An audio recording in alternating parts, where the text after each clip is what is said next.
할렐루야. 예수님이 부활하셨습니다. 복음은 부활하신 예수님이며 전도는 부활하신 예수님을 전하는 것입니다. 그러므로 꼭 오늘 중에 부활하신 예수님을 입으로 선포하시기를 주님의 이름으로 부탁드립니다. 따라서 합니다. 예수님이 부활하셨습니다. 오늘이 부활절입니다.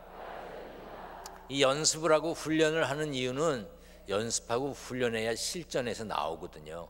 그냥 뭐 그때 가서 하지 그러면 안 돼요. 한번 다시 해보겠습니다. 예수님이 부활하셨습니다. 오늘이 부활절입니다.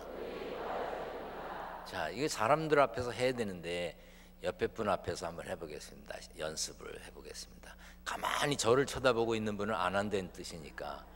자, 시작 해보겠습니다.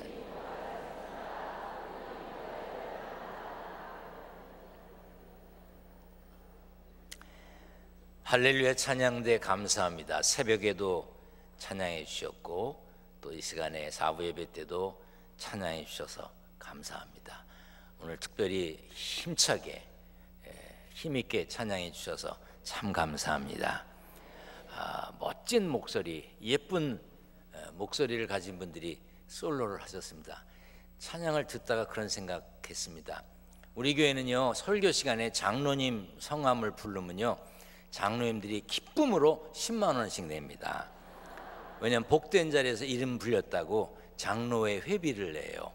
그래서 장로회에 조금 회비가 모자라면 저한테 연락이 옵니다. 좀 부르셔야 되겠습니다. 요즘은 회비가 있는지 뭐 별 소식이 없습니다.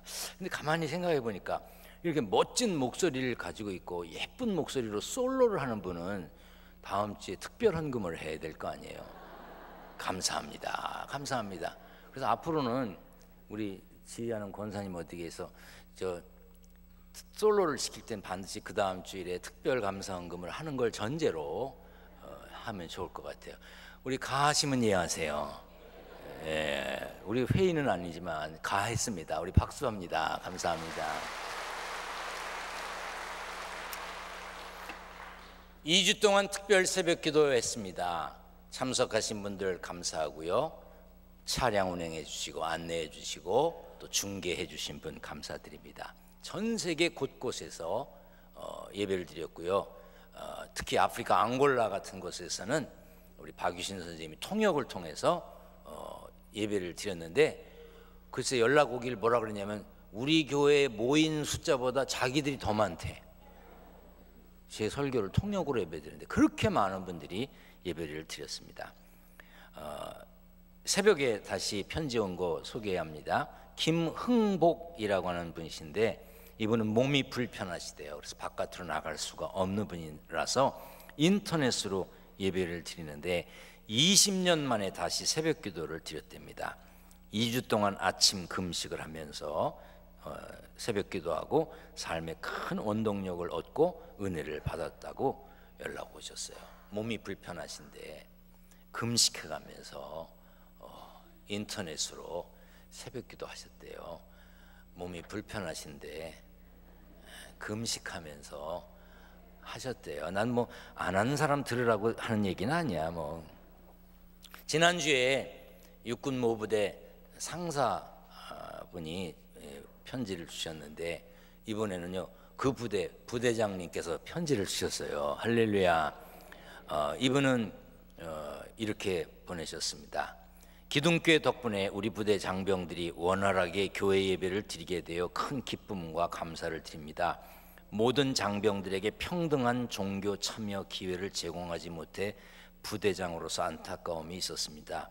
중대 하사관이 건의하여 해결책을 찾았습니다.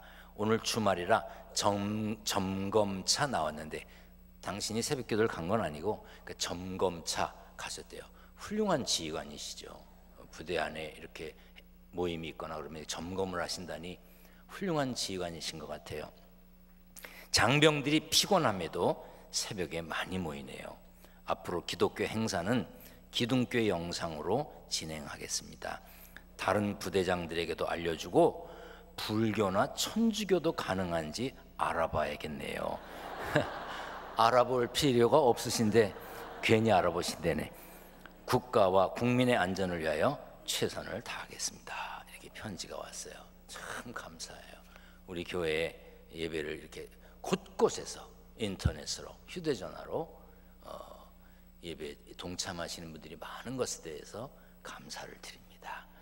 오늘도 예배에 동참하는 모든 분들에게 하나님의 은혜와 평강이 함께 계시기를 축원합니다.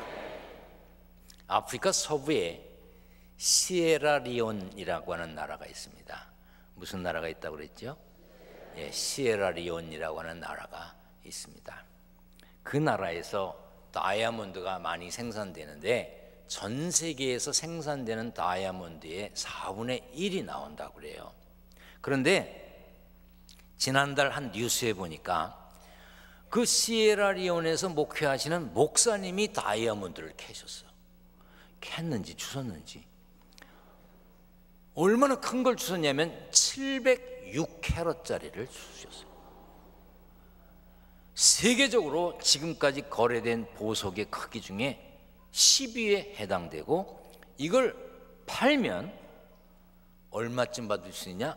조를 받을 수 있대. 조.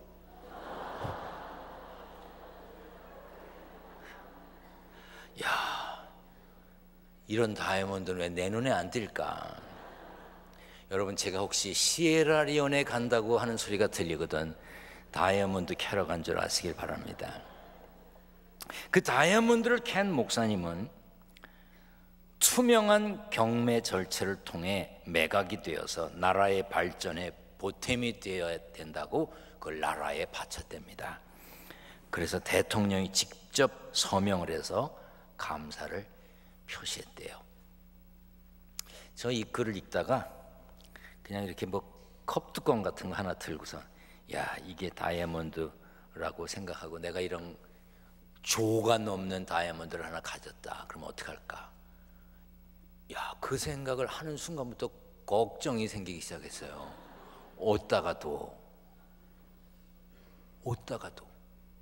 또 잃어버리면 어떡해? 또 값 떨어지면 어떡해? 아유, 있지도 않는데 고민이 막 생기는 거예요. 여러분, 우리는 염려가 포함된 기쁨이 아니라, 잠깐의 기쁨이 아니라 영원한 기쁨을 가진 하늘 사람인 걸 믿으시길 바랍니다. 우리는 부활과 영생의 보물을 가졌어요.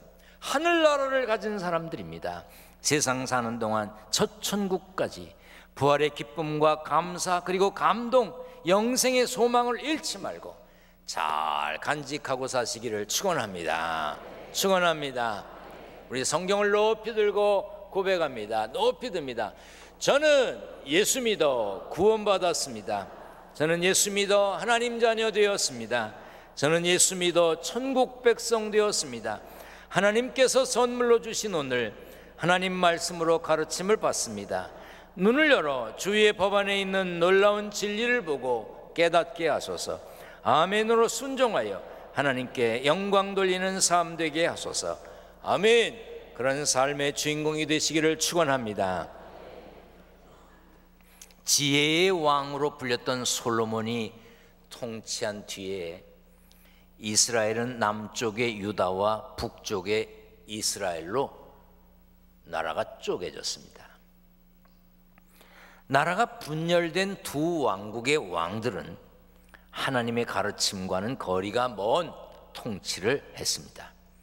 점점 하나님으로부터 멀어지던 두 왕국은 결국 기원전 722년에 북이스라엘 왕국이 아수르에 의해서 멸망을 당했습니다. 선지자 이사야가 활동하던 시대는 북이스라엘을 멸망시킨 아수르가 남유다까지도 삼키려고 위협하던 때였습니다. 선한 통치를 하지 못하는 왕들로 인해 정치는 불안했고 외부 세력들이 위협을 가해오고 있었습니다. 그때 이사야는 유다와 그 중심지 예루살렘은 안전할 것이라고 예언을 했습니다. 하나님께서 예루살렘을 지키시고 앗수르를 치실 것이라는 예언입니다. 그리고 장차 나타날 한 왕에 대해 이렇게 설명했습니다. 보라, 장차 한 왕이 공의로 통치할 것이요 방백들이 정의로 다스릴 것이라고요. 성경학자들은 이사야가 예언한 왕이 히스기야라는 판단에 대체적으로 동의를 합니다. 그러나 구약의 많은 예언들은 역사에 등장했던 한 사람, 한 사건만을 가르치지는 않습니다. 물론 예언자들의 예언이 당대에 실제로 이루어진 것이 있지만 성경의 대부분의 예언은 이 땅에 오신 예수 그리스도와 독생자를 통한 하나님의 구원의 역사에도 적용할 수가 있습니다. 그러므로 이사야가 나타날 것이라고 예언했던 그 한 왕은 후대에 나타날 어떤 왕 한 사람만을 가리키는 것이 아닙니다. 우리는 오늘 말씀에서 그 왕이 세상을 공의로 통치하시고 모든 사람을 구원하실 메시아 예수 그리스도이기도 함을 알아야 합니다. 이 땅에 오신 예수님은 십자가의 죽으심으로 우리 스스로 해결할 수 없는 죄 문제를 해결해 주셨습니다. 부활하신 예수님은 죄와 사망의 권세를 모두 이기셨습니다. 할렐루야. 바울은 고린도 교회 성도들에게 예수님의 부활에 대해 이렇게 말했습니다. 그리스도께서 다시 살아나신 일이 없으면 너희의 믿음도 헛되고 너희가 여전히 죄 가운데 있을 것이요. 예수님의 부활이 없다면 우리의 믿음과 그 믿음의 바탕을 둔 신앙생활은 헛겁니다. 지금도 우리는 여전히 죄의 문제가 해결되지 않은 채, 해결할 수 없는 채 죄 가운데 있을 수밖에 없습니다. 하지만 성경은 분명하게 약속했습니다. 아담 안에서 모든 사람이 죽은 것 같이 그리스도 안에서 모든 사람이 삶을 얻으리라. 예수 그리스도 안에 있으면, 부활하신 예수 그리스도를 믿으면 믿는 사람은 모두 영원한 생명을 얻게 됩니다. 바울은 이렇게 선포했습니다. 그가 모든 원수를 그 발 아래 둘 때까지 반드시 왕 노릇 하시리니. 부활하신 예수님은 다시 오실 때까지 하나님 우편에 계시지만 지금도 우리의 왕이시고 우리 중에서 왕의 직분을 행하고 계십니다. 예수님의 제자 빌립의 친구였던 나다나엘은 빌립이 예수님을 소개했을 때 나사렛에서 무슨 선한 게 날 수 있겠느냐고 말했습니다. 무시했어요. 이 지역에 대해서 편견을 갖고 있는 것은요, 예수님 때나 지금이나 마찬가지야. 우리나라도 그렇잖아. 지역주의, 어느 동네 사람, 어느 동네 출신, 이런 거 가지고 이야기 많이 합니다. 이거 잘못된 거예요. 우리 교회에도 보면 그런 애가 있어요. 부천에 잘 살다가 애가 공부를 못해서 강남으로 가겠대요. 아니, 거기 가면 여기서 못하던 애가 잘 되나? 그럼 우리 다 집 팔고 강남으로 갑시다. 아니에요. 그 동네로 갔다고 잘 되나요? 어느 동네는 거기 인물이 많이 나오고 어느 동네는 인물이 안 나옵니까? 제 고향은 경기도 강화군 하전면 망월리 1806번지입니다. 갯벌을 막아서 그 동네가 생긴 데예요. 지금 제가 가봐도 그 뻘에서 뭐이 나올 것 같지가 않아. 근데 그 뻘에서 내가 나왔어요. 저는 어릴 때요, 강원도 철원군 갈말면 군탄 이리에서 살았어요. 앞에는 군탄강, 뒤에는 한탄강, 저 멀리는 명성산이 있었어요. 전 신철원 초등학교를 다녔어요. 그 명성산이 뭐냐, 궁예가 궁예에 나라를 세우려다 못 세운 궁예가 하고 울었다. 그래서 울음산이야. 그 울음산을 요즘 뭐라면 명성산이라고 그래. 울음명자 소리성자 해가지고. 그리고 교과에도 나와. 동쪽에 명성산과 서편에 한탄강. 내가 지금 그 동네를 가봐도 거기서 뭐이 날 것 같지가 않아. 근데 거기서 내가 나왔잖아. 여러분 동네에서 여러분이 나왔잖아요. 아멘. 이렇게 어떤 지역을 가지고 함부로 말하는 건 그건 잘못된 겁니다. 그런데 빌립의 친구 나다나엘은 빌립이 예수님을 소개하니까 야, 그 나사렛 동네에서 뭐이 나오겠냐 이렇게 말했어요. 그런데 그가 예수님을 만나고 난 다음에 예수님을 이렇게 고백했습니다. 당신은 하나님의 아들이시요 당신은 이스라엘의 임금이로소이다. 지역만 가지고 무시했던 나다나엘이 예수님을 만난 뒤에 임금이라고 고백했어요. 베드로를 비롯한 사도들은 예수 그리스도를 전하지 못하게 하는 대제사장과 공회 앞에서 이렇게 증언했습니다. 너희가 나무에 달아 죽인 예수를 우리 조상의 하나님이 살리시고 그를 오른손으로 높이사 임금과 구주로 삼으셨느니라. 예수님께서 빌라도로부터 질문을 받으셨습니다. 유대인의 왕이냐? 그때 예수님은 네 말이 옳도다 긍정하셨어요. 나다나엘처럼 예수님을 만났던 사람들은 예수님을 왕으로 고백했습니다.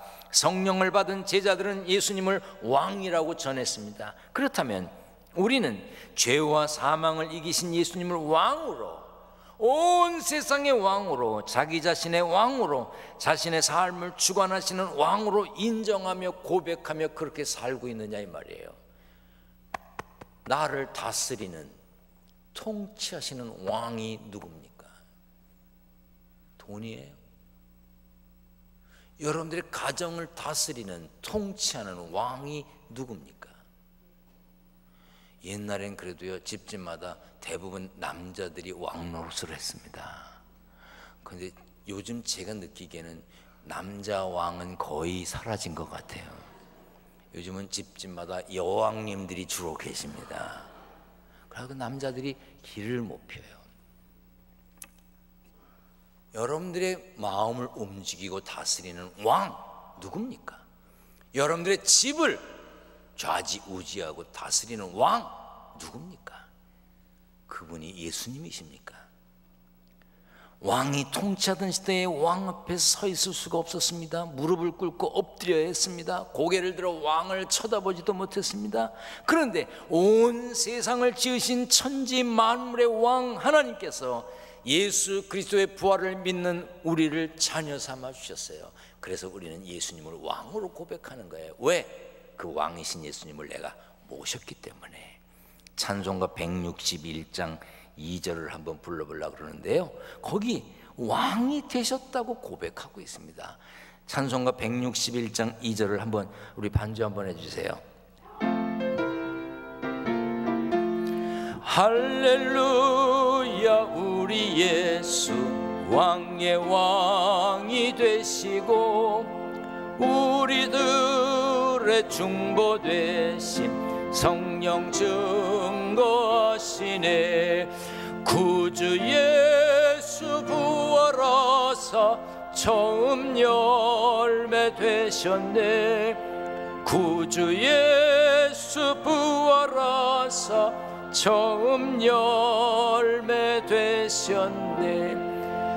우리의 왕이신 예수님이 우리들의 중보가 되셨다고 했습니다. 중보가 뭐죠? 두 사람 사이에서 일이 성사되도록 해주는 걸 중보라고 그래요. 중보자는 두 사람 사이에서 일이 성사되도록 주선하는 사람을 말해요. 하나님과 인간의 관계를 회복하기 위하여 인류의 죄를 지고 십자가에서 보혈을 흘리시고 죽으신 예수님이 우리와 하나님 사이의 중보자이십니다.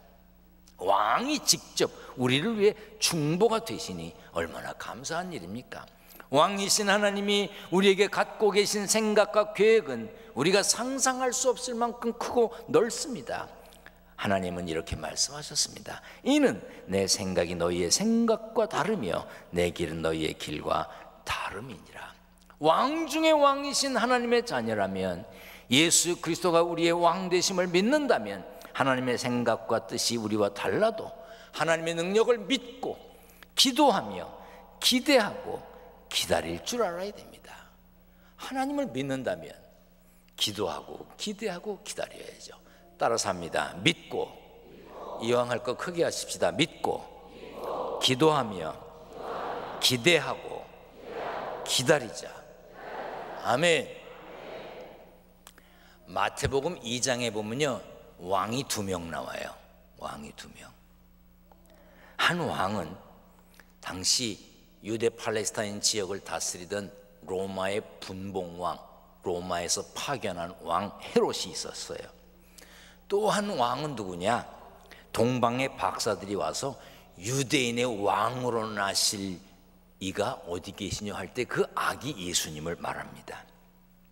이 두 왕에게는 공통점이 있습니다. 닥친 문제를 피 흘림으로 해결했어요. 그러나 그들의 흘린 피가 어떤 피인지는 엄청난 차이가 있죠. 헤롯은 동방에서 나타난 박사들이 자기 말고, 자기가 왕인데 자기 말고 유대인의 왕이 하나 태어났다고 그러니까 자신의 왕권을, 왕위를 지키기 위해서 왕이 될 가능성이 있는 아이들을 다 죽여버렸어요. 자기의 지위와 부와 명예를 지키기 위해 어린 생명들의 피를 흘렸습니다. 그러나 예수님은 세상 모든 사람을 위해 자신의 피를 흘려주셨습니다. 그 피를 믿는 우리의 죄와 허물을 없애시고 구원의 길이 되셨어. 누구든지 예수 믿으면 멸망하지 않고 영생을 얻게 해주셨습니다. 우리는 우리를 살리기 위해 스스로 죽으신 왕, 우리 대신 죄와 사망을 이기시고 영원한 생명을 주신 왕 예수 그리스도를 믿는 사람들입니다. 그래서 우리가 매 예배 시간마다 왕이신 하나님을 찬양하는 거예요. 찬송가 38장을 펴세요. 펴요. 저 보지 말고 찬송가를 펴세요. 찬송가 38장 펴셨어요? 반주해 주세요. 우리 1절 같이 부르겠습니다.